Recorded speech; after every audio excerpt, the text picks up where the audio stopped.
All right, guys, so we had a couple of requests on how you would change these breakers out, this old breaker, inside your breaker box. So every breaker box, depending on the type, is going to be a little bit different, but typically around the same. So we're going to get up to that.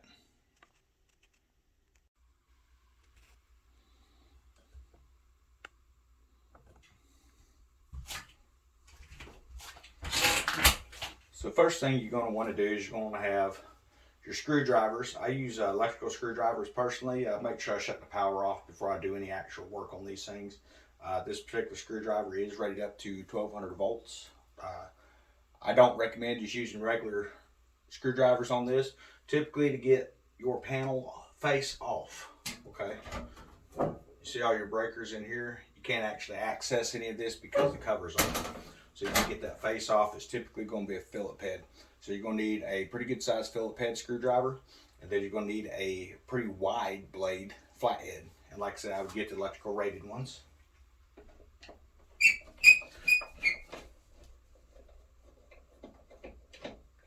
You're just going to remove the screws out of the face.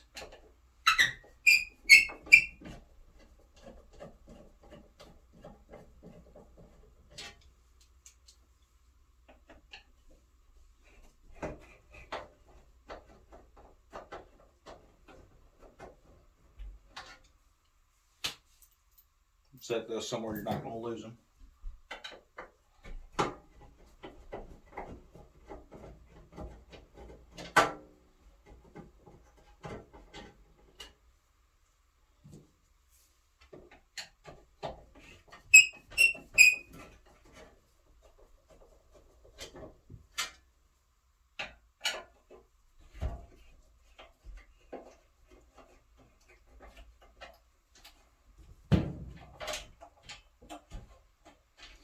Make sure you hold that door so it don't hit you on the foot.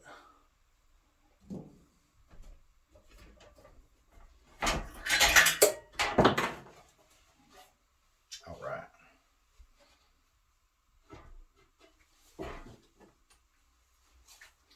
So the next step you want to do, you do not want to reach in here until you have shut off the main power, which will be your main breaker.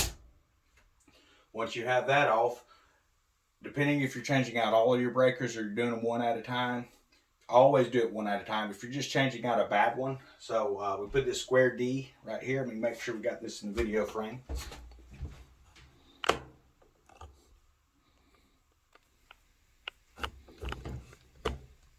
Sorry about the camera, guys. So we put this square D in here yesterday. Now, the way to remove a breaker is pretty typical depending on the brand. You're going to take it from the center line of your breaker and just rotate out.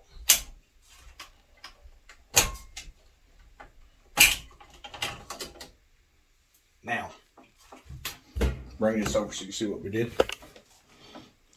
There is a wire, depending on your breakers.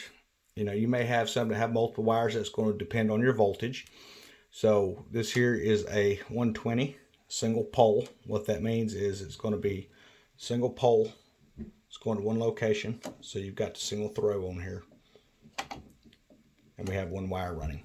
And that wire will go to different locations. So when we were talking about the gauge of the wire, so I can tell just by looking at this is going to be for like 220. As you come in here, these here are your typical 120s.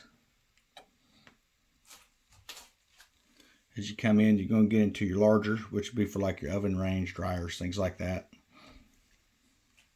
So to reinstall one, so if you put a new one in, you're going to take, you want that lock into the back, like so. And you just want to rotate that in. It's hard to do this and hold the camera, sorry guys.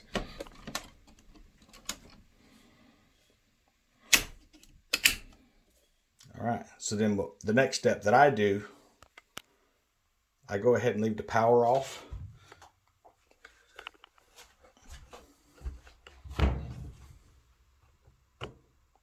And reattach my faceplate.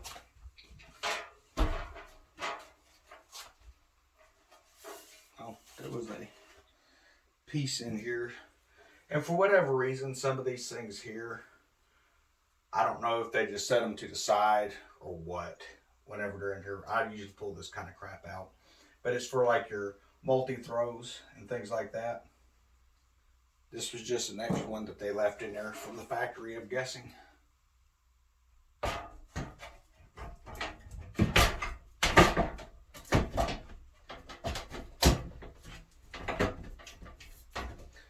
You want to line all your holes up. Go ahead and finger start your screws. Don't tighten anything all the way down yet. The reason for that is you might get to a location where you need to kind of adjust the angle so you can fit a screw in. If you start tightening things up right away, you're going to run into the situation where your faceplate's not going to go back on.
Turn your power back on, you're good to go.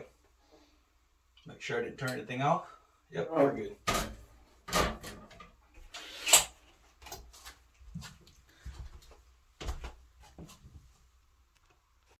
So as you can see, there's really not much to changing out these breakers, guys. So I said you're going to need a Phillip head, then a flathead. Now the reason you're going to need the flathead is that wire I showed you. It's going to be a flat blade. They make a specialty tool, but you can use a flat blade on here, flat head, whatever you want to call it.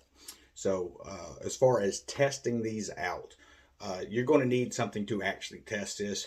I see videos where people say, well, you can test this with a multimeter. That's a yes and no type of situation. So this breaker here is rated at 15 amps. The only way you're actually, in my opinion, going to successfully test this with a multimeter is if you are checking your amp load and you're putting 15 amps to it and it's tripping, or you're putting 12 amps to it and it's tripping. Then yes, you could test it for that, but they actually sell a test kit, and you can usually take these to electrical stores and say, hey, I need this tested. Now, Home Depot, Lowe's, things like that, they're not going to have that kind of stuff. I wouldn't recommend just going out and buying the tool. I have one, but it was bought by a company I worked for years ago, and they just kind of let you keep the tools and stuff on some of the stuff, but which is kind of nice. But like I said, this was a Siemens. It's replaced with Square D. Not a whole lot of stuff to this. It's usually pretty simple. I typically will change these out. I don't usually mess with them too much, to be honest. It's one of the situations where if you got one that's starting to trip, go ahead and replace it. If you've been in the same house for 15, 20 years and you've never put one of these in, go ahead and get some backups, because once they start failing, typically it's going to depend upon, you know, how often you use those circuits and things like that. Like this here was actually for an outdoor circuit, and it's always just been kind of hokey. Never did get around to changing it out, and after finally started running the Brood out there, that's what happened, is it started tripping out. It tripped out like 3 times, and there's only like 5 amps being pulled out there, so I could tell pretty quick this here is bad since replacing it and not had any issues. But I hope you enjoyed the video, guys. Make sure you like, comment if you need any more information. This is what you're locking in to that back bar. You'll lock in and it just swings around. That clicking you hear are the contacts snapping into the power plate. So have a great evening.